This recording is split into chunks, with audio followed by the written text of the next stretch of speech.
খেতে বসে গেছি। গরম ভাতের সাথে আছে গোল গোল করে পোস্ত দিয়ে আলু ভাজা, আর আছে বেগুন ভাজা, ফুলকপি আলু দিয়ে কাতলা মাছের ঝোল। আজ বন্ধুরা প্রচণ্ড গরম পড়েছে, আর এই গরমে জানো দুবার কারেন্ট চলে গেল, এত কষ্ট হচ্ছে।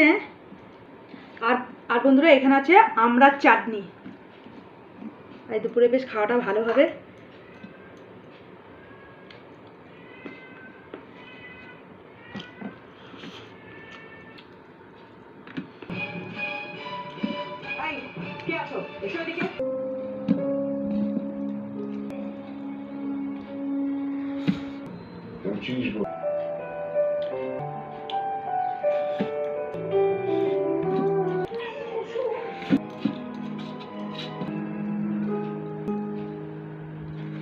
তেজপাতের চাটনি আর কাঁচা গোল্লা।